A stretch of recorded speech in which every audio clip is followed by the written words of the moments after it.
Bună ziua, doamnelor și domnilor! Postarea mea de astăzi vorbește despre industria de apărare, vorbește despre adevăruri nespuse, știute, dar nerecunoscute oficial. Invitatul meu de azi este domnul Constantin Bucuroiu, liderul ASEAN, a celei mai puternice alianțe sindicale din industria de apărare. Ceea ce veți vedea, cu bune și cu rele, este adevărul la firul grenadei sau, dacă vreți, la firul ierbii. Până una alta, însă, nu uitați să iubiți România în fiecare zi. Nu de alta, încă e gratis și da, merită.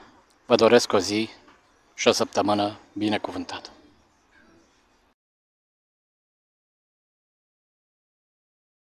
Domnule președinte, totuși, în viziunea dumneavoastră, că simt că vreți să spuneți lucrurile pe nume, care ar fi soluția imediată, repet, imediată, ca lucrurile să funcționeze în acest domeniu al industriei de apărare?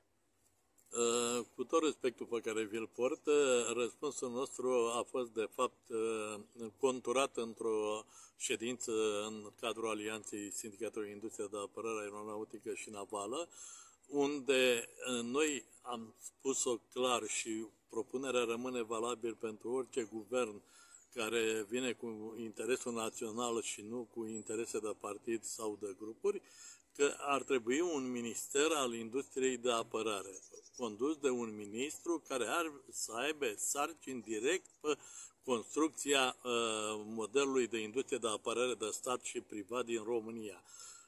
În momentul de față, ministrul este și la economie, și la digitalizare, și la antreprenoriat, prea mult și turism. Prea mult într-o singură găleată ca să poți să găsești repede liniile care să se ducă spre progres al unei industrie cum este militară. Eu zic că dacă lucrul ăsta s-ar realiza și oamenii ar gândi în sensul că România trebuie să devină un mare producător de tehnică militară, ar funcționa mult mai bine cu rezultate excepționale, pentru că atunci când spun rezultate excepționale, mă refer la faptul că totuși industria de apărare este aducătoare de bani mulți atunci când realizezi în țara ta, în România.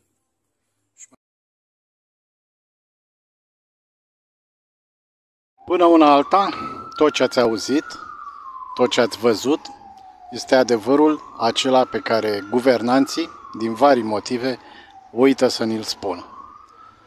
Să mulțumim invitatului nostru de azi și da, nu uitați să iubiți România în fiecare zi, pentru că, nu-i așa, merită.